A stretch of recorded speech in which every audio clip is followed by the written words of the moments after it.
விஜய் அவர்கள் வந்து ஒரு விஷயத்துல தெளிவா இருக்கிறார்.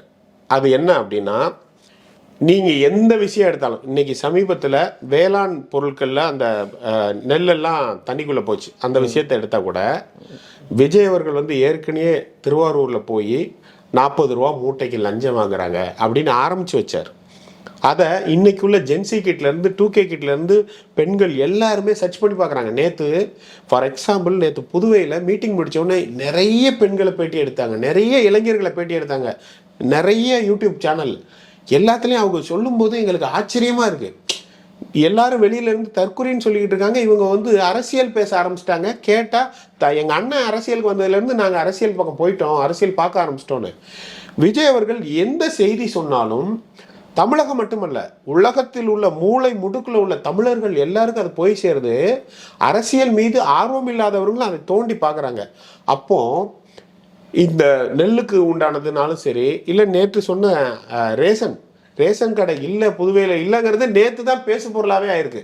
அது நிறைய பேருக்கு புதுச்சேரியில் தெரியும், தமிழகத்தில் தெரியாது, மற்ற இடத்துல தெரியாது. இல்லை, அதுதான் திறந்து வைக்கப்பட்டது, திரும்ப அந்த பொருட்கள் வழங்குறாங்க அப்படிங்கிற தரல. இடையில ஒரே ஒரு தடவை தீபாவளி கொடுத்தாங்க, அவ்வளோதான். அங்கே நான் 1.5 வருஷம் நான் அங்கே இருந்திருக்கேன், எனக்கு நல்லாவே தெரியும். ஸோ அவர் ஏதாச்சும் ஒன்று அட்ரஸ் பண்ணால் ஸ்ப்ரெட் ஆகுது.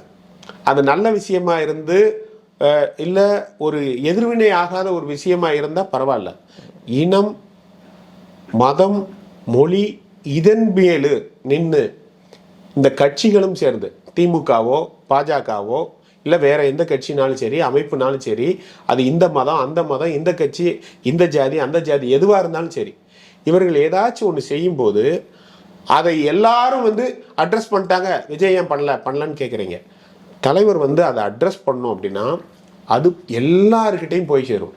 அது தேவையில்லாத எதிர்வினை, அதாவது எங்களுக்கு பயம் கிடையாது, நாங்கள் சரியாகவே அட்ரஸ் பண்ணியிருப்போம். ஆனால் இதை பற்றி தெரியாதவனும் இதை தெரிந்து இது தேவையில்லாமல் அந்நியமாக நல்ல ஆக்கிடக்கூடாது. நாங்கள் வந்து இஸ்லாமியர்களும் இந்துக்களும் மதுரையில் வந்து மாமன் மச்சானாக இருந்துக்கிட்டு இருக்காங்க. மதுரை மட்டும் இல்லை, எல்லா இடத்துலையுமே இந்த உள்நோக்கம் கொண்ட அரசியல் செய்யணும், ஓட்டு வாங்கணும், பிரித்தாளனும் செய்கிற திமுக பாஜக போன்ற சக்திகள் தான் அதில் அரசியல் செய்யுது.